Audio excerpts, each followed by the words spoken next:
For the past couple of months so far, I have been playing the Batman Arkham trilogy. Partly because I thought at the time that when Suicide Squad killed the Justice League was trending, I thought, let's make a video about the Arkhamverse, I guess. Why not? How I'll be reviewing the trilogy as a whole is kind of simple, and the first way that I'm going to do this is that I'm going to be reviewing them based off Arkham Asylum, Arkham City, and Arkham Knight. So without further ado, let's begin the review of the Batman Arkham trilogy.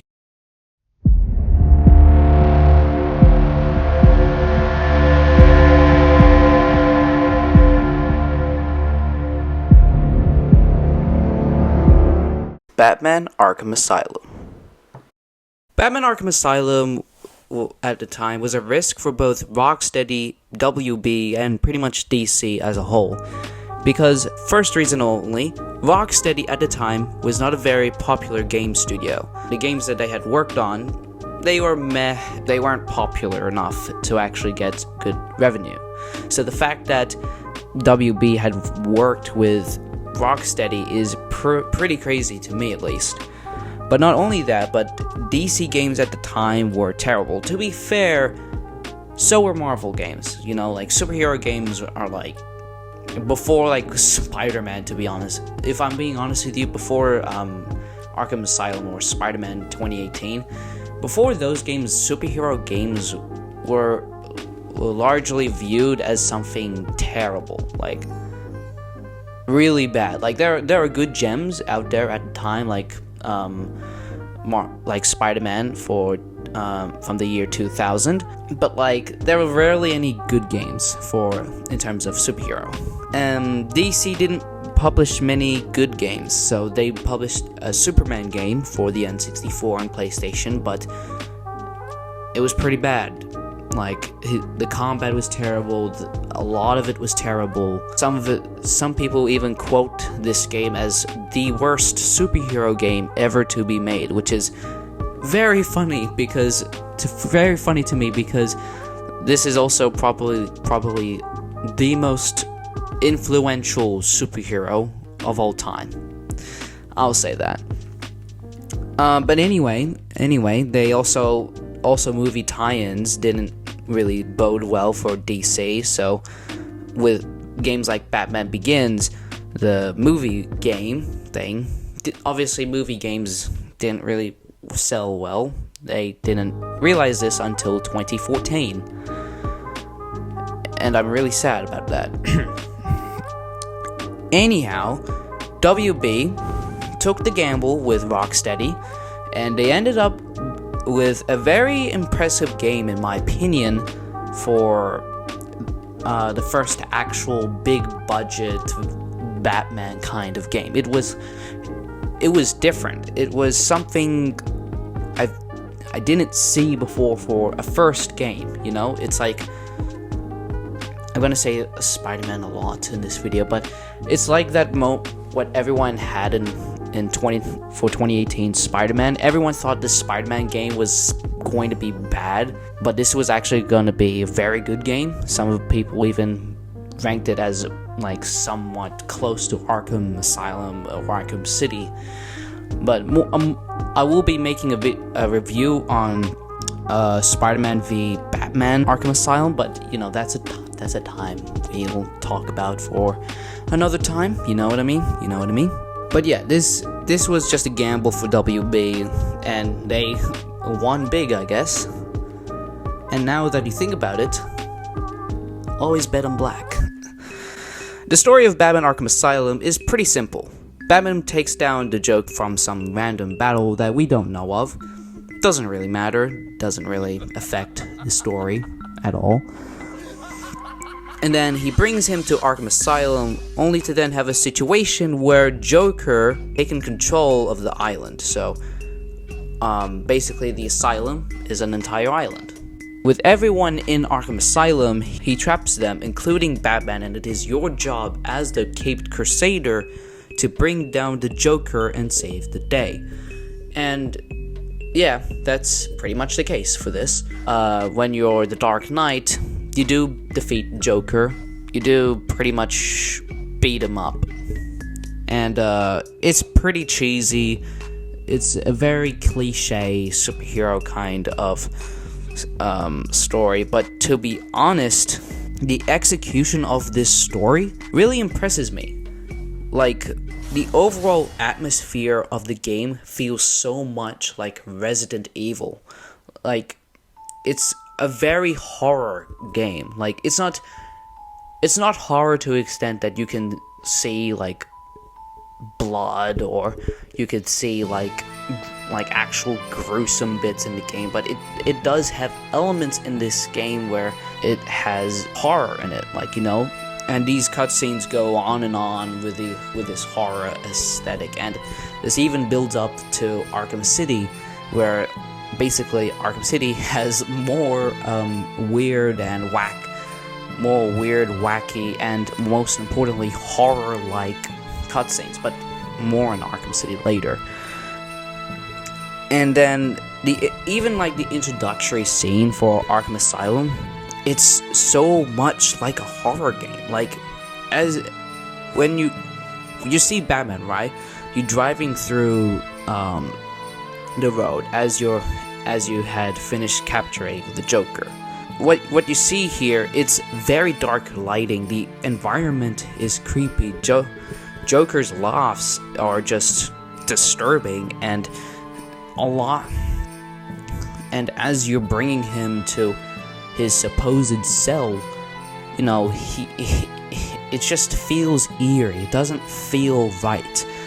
And after Joker gets the upper hand of, you know, beating a guy's nose, it just feel, you know, that as you're bringing Joker into Arkham Asylum, you know that he's going to try and take over the asylum, because it just feels like it. It doesn't feel right that he's just going into jail so easily. And within the first few seconds of this game. And that's kind of what I like. And so through the game, Batman tries to investigate Joker's plan and stop him.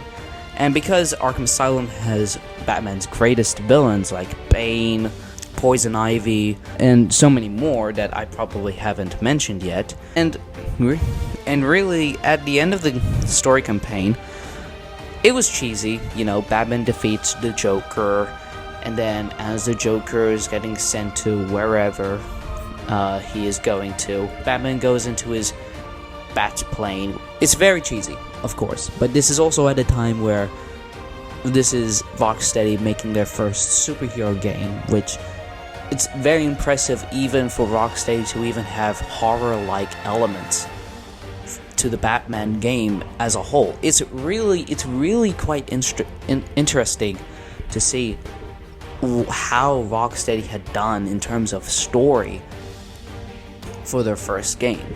Overall, the game story may be simple on paper, but that's kind of the point for a first game. But the execution for me, it's just downright impressive. And this is like Rocksteady's building blocks for making their rich stories. And these rich stories are still in games like Suicide Squad Kill the Justice League. Even though Suicide Squad Kill the Justice League is just full of cutscenes, usually these cutscenes are more so like you're watching a movie, you know, because that's how much rich storytelling they have. They just put in too much of it in Suicide Squad Kill the Justice League's case.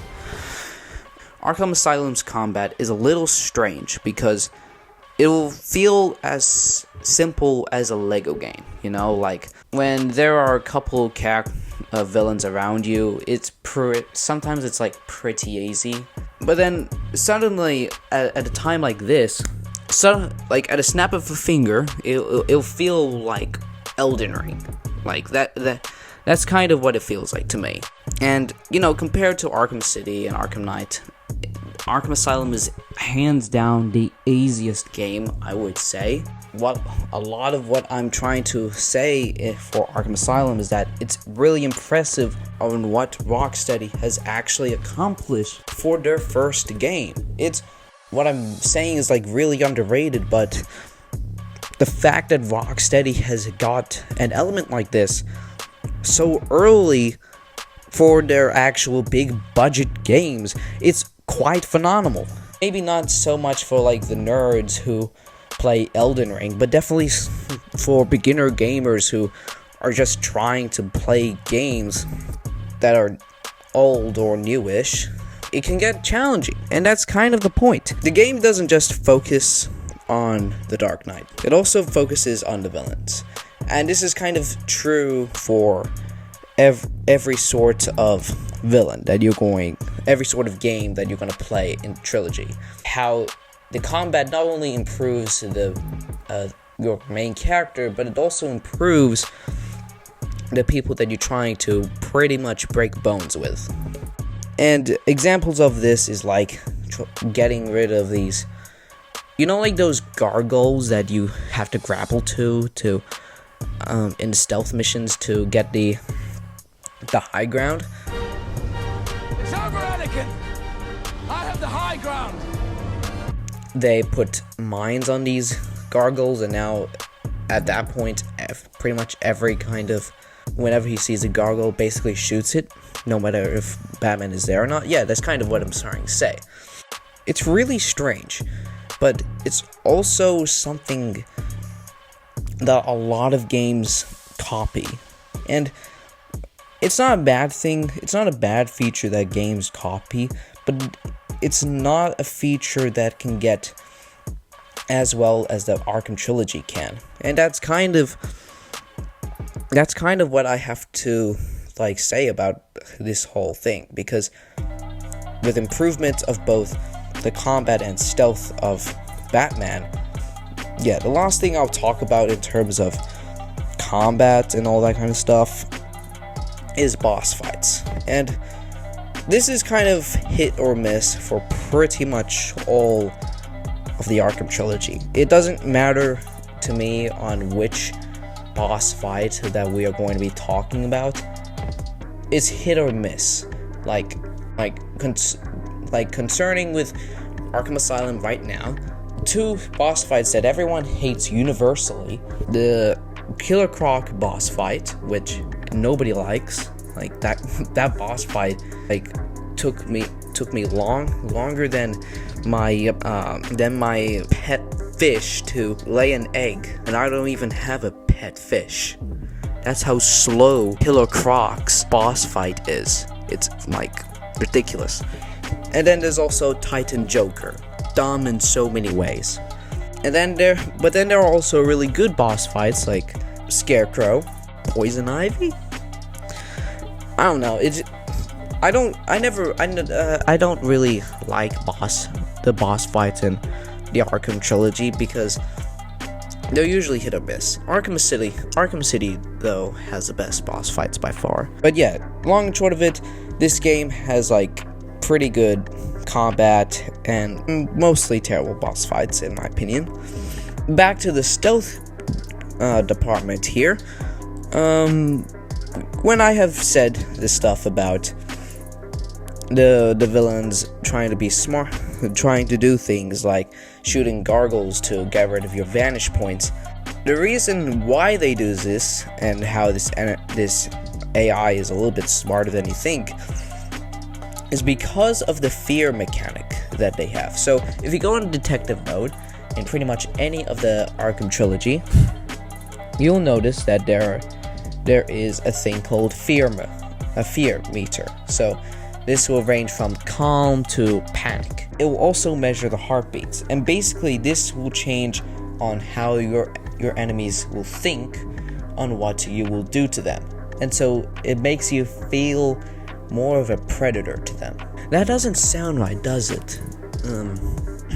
I'll have you know that I've written a script, but I'm also freestyling with this. So with this fear meter, sometimes when they're panicking, they will go to the body, but they won't actually do anything.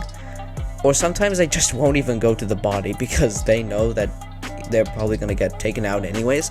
It's quite amusing with this fear meter and the stealth games. But like, there is so much stuff I can talk about stealth and combat that it could be like its own video.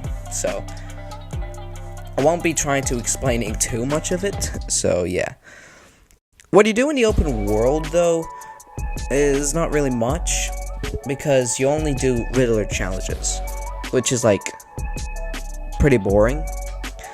Like, makes you have to use your brain. Who would want to do that on a Sunday evening?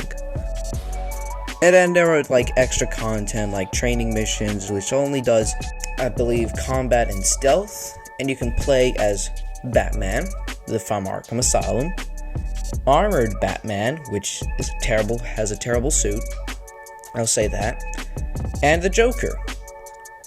Overall, Batman Arkham Asylum is a beautiful horror superhero game, and has built many foundations for many games, for not just the Arkham trilogy, but also for other games that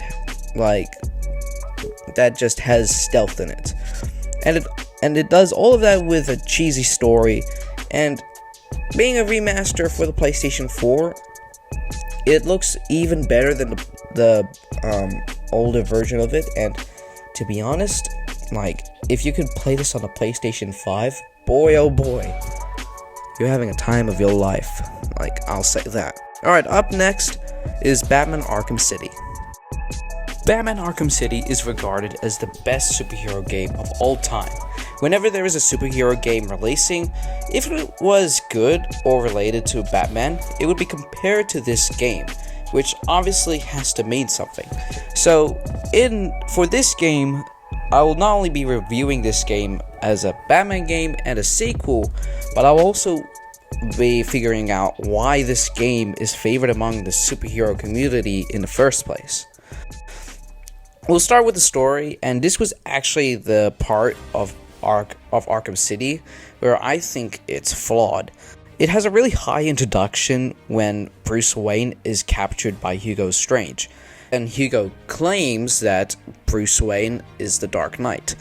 To me, when I saw this and heard about this, it kind of surprised me. Like, this is a really strange way to make a sequel, because somehow your antagonist knows who you are, but like, you didn't even know this guy. So you would think that the main story of the game is to find out who Hugo Strange is, how he knows Bruce is the Dark Knight in the first place, and more importantly, how to stop his plans. But throughout the game, Batman hypothesized that Hugo was working with the Joker in order to gain control of the city, that Hugo would have to make a deal with the Joker in some way.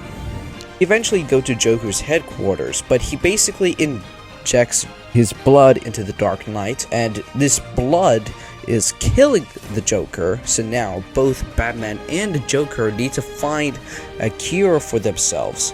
Throughout the end of the game, we find out about Ra's al Ghul and Talia al Ghul, and then it just kind of falls together. You will kill me. You will lead the League of Assassins, because if you do not join us, I will kill the only person you have ever loved. Near the end of the game, pretty much, Hugo Strange is revealed to be just a henchman for Ra's al Ghul, then is just killed by Ra's al Ghul. The tower explodes and kills Ra's al Ghul. Or really, Ra's al Ghul killed himself, because why not? It's Ra's al Ghul, who nobody knows why he does things in the first place. We then see, at the end of the game, Joker. We try to save Talia, but she's dead. And just to let you know, Talia is the love interest of Batman, and she dies. And then at the end of the game, you kind of just accidentally kill the Joker. Are you happy now? Like, Joker was wanting to lure Batman to thinking that he should kill the Joker, but that Joker was going to get the cure, but that plan backfired, and Joker dies. So have fun. To me, it just feels weird, but it's it's a little bit emotional to me, because really strange, the main antagonist for eyes, like in Arkham City. I purely believe that that this story, though, is just really good. It's sometimes it doesn't make sense, but the story, while I think is decent, it's not like the best superhero story for a superhero game. I personally prefer Marvel's Spider-Man's story. I personally believe that people who adore the story of the game is having a stupid amount of nostalgia. However, there's one thing I do like about Arkham City, and that is that, like, not even Arkham Knight has this, but you can play as a different character. And guess who that character is? Catwoman. Still really cool, like how you can play as Catwoman, though. In fact, another reason why people think that Arkham City is the best superhero game of all time is the improvements it has made in terms of combat and stealth and open world, and, characters. So we'll go through each and every one of them, starting with combat. And there's a lot to like about the combat. The fights are much more crazier and complicated than Arkham Asylum.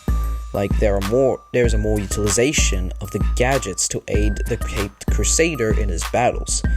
There is also the advancement of Batman's skills in the skill table. So in Arkham Asylum, you only had a row of skills, but now you get to have a big, long table of skills. And this I really liked. And it had been also not only a thing to just fill out, but it was also something beneficial to the game, like stuff that I wished I had sooner in the game. And there are examples for this, such as critical strikes. So, say you want to hit a guy, right?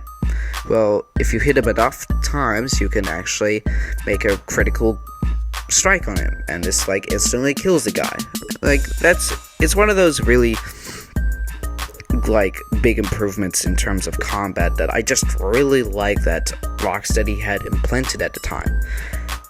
And they've also improved the stealth for this game by making the enemies much more smarter in how they deal with not getting captured. For example, they just get rid of the vantage points as soon as you even get near them.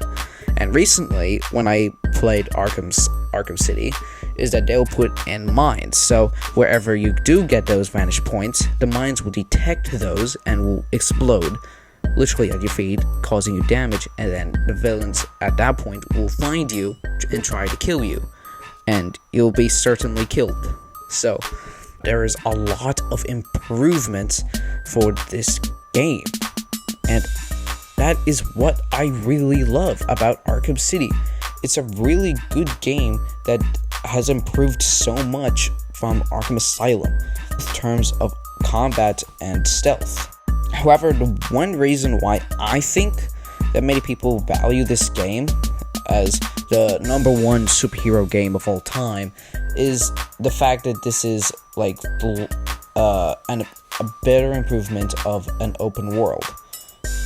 And you know what? It's a pretty big improvement. Obviously, but it's an entire city. This one time near the end of the story campaign, I went through this pole thing, and I could see a lot of Arkham City, and it was really stunning. It shocked me with the visuals, the snow that was falling down from the sky, how much chaos that was happening, because at the time of the story campaign there's missiles happening, so it was this game was crazy. It's so fast that it takes a little bit of time for maneuvering. Then gliding and grappling through the city just feels so silky. It feels so much more as if it was something to behold. It's really hard to explain, but it feels like you're actually going through Arkham City, and that's what I really like. I wish that more sequels would have these kinds of improvements, because these improvements changes the reputation of your game or your saga of a game, and that's where a lot of game studios just take notes on. The things I like having, especially since I have this as a remaster, is that I have access to the DLC for Harley Quinn, and then there's like other challenges. There's more extra content that I know that I can just go to game and look at what they are, but I'm not bothered to talk about it. But the main thing that I want to talk about is the implement of new suits. So not only are you stuck with the Arkham City suit, but you also have other suits, and I personally like the animated suit, and then I also use Batman Beyond suit. From the improvements of the open world to even the simple addition of suits, it's a game that I would say is not only the best superhero game of all time in my definition, but it's rather one of the best games ever made, just because of how much it improved, just because of how much of an ending it left on me in the story campaign, how much that it just felt, there was just so much to like about Arkham City that I consider it as one of the best games ever made, despite its flaws. To sum up, Batman Arkham City is the most impressive sequel from the original, and that other game studios should really take notes on it. But yeah, now we got to talk about Batman Arkham Knight. Now, Batman Arkham Knight is a bit of a controversial game in this trilogy, because half of the people that have played this game really likes this game, and there's a lot of reasons why to like this game. I like this game a lot. I reckon I favor this the most out of the Arkham trilogy, but I still think Arkham City is the best, if that makes sense. And then the other half of the people that plays this game doesn't like it. I wouldn't say hate the game, because after the events of both Gotham Knights and Suicide Squad Kill the Justice League, people appreciate Arkham Knight a little bit more, but some people still don't like this game.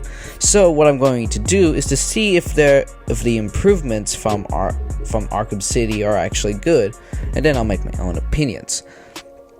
And we'll start with the story. And in my opinion, this is by far the best story I have seen from out of this trilogy. So far, Arkham Knight's story is just the best. It left so much of an impact on me rather than the other games. And let me give you the pitch, right? Batman is running out of time for his sanity over the death of Joker. Gotham is overrun by some of his greatest villains, and the boss of them is Scarecrow. He's the one in charge of this overrun Gotham. And after everyone has evacuated, it's now your job to bring back Gotham to its normal state. But then at some point of the game, you meet a brand new villain who is Arkham Knight. And this guy sounds like a teenager that's very whiny. And everyone has guesses over it, and it just gets clearer as you finish the game. But aside from that, because of how much he has to deal with, he still has the effects from the poison from the Joker thing, from Arkham City. And he can hear the Joker in his head criticizing him on everything he does. And so because of this, Batman thinks that he might have to get some more lethal weapons and armory in order to fight back against Arkham Knight's army. Comparing to the other games of this trilogy, on paper this might be another simple story, but then yet again, how simple is it even? We are still dealing with Joker even after the death. Then we have to like take down Scarecrow, and then finding out who is Arkham Knight in the first place. Surprise, surprise, it's Jason Todd, the boy wonder who has died. And we only know about this until Arkham Knight. We didn't have any hints about it in our Arkham Asylum or Arkham City in terms of the story campaign. It's really interesting on how they play the story, because we see the Dark Knight carry these consequences of his actions. Fun fact, Jason Todd doesn't actually want to torture Batman, he just wants to kill him, to be the Batman that Bruce could never be. And it's really bad on how Rocksteady painted Jason Todd, because the thing is, Jason Todd can't be written better. Like, there's an animated movie where it has Jason Todd, and still just calls him Red Hood, not Arkham Knight, and he basically taunts Batman until the end of the movie. He reveals his identity, and then what's interesting is that Jason forgives Batman, but he had thought that Batman would finally kill the Joker after the death of Jason Todd, and then when he finds out the Joker is still alive, Jason is just willingly going to kill the Joker, even though Batman couldn't. So in that movie, Jason Todd wasn't just going to kill Batman for the sake of it. He wasn't going to hate Batman for the sake of it. He was hating Batman because not only did he not save Jason, but he also just didn't take revenge. He didn't avenge Jason's death, which is something that I really like about this movie, and that's what this game is flawed at in terms of story. It doesn't really fit well for this, for how Jason Todd's character development fits in. It was really only Scarecrow who actually wanted to torture the Dark Knight in the first place, and I think it would have been better if Jason wanted to torture Batman mentally rather than killing him, because at the end, the Joker had tortured Jason not only physically but also mentally. Like, it's quite surprising on how much of a toll that the Joker had took on the Boy Wonder. And so yeah, everyone would have thought that Jason would have been, torturing Batman, but no, he doesn't. He just wants to kill Batman because, like, Batman didn't save him. Like, alright, fine. Even aside from this whole Arkham Knight business, the good part of this story is the conflict between the Dark Knight and Joker. How it's woven into everything with the story and the interactions that you have in the game. In all, the conflict between the two is quite poetic. It's really symbolizing on this grief that Batman has over the years, and shows kind of the anger in himself. So overall, the experience of this story is, very something else. It's very different than most games that I even heard of, and it's where this trilogy shines, because even with its flaws, they still tend to make really good stories. And it's the same with even their Rocksteady's terrible games, because their stories are told in a way that not any other game developer or game studio has been able to tell. And that's kind of what the Batman Arkham trilogy is all about, making a unified story that just completes the overall package. And yeah, it just usually makes an impact on you. This even with Arkham Asylum, it will still have an impact on you. And yeah, the combat of the game feels much more fluid and much more faster, as every punch that you take on your villains just feels like that basically got knocked out. And yeah, the skills have improved again.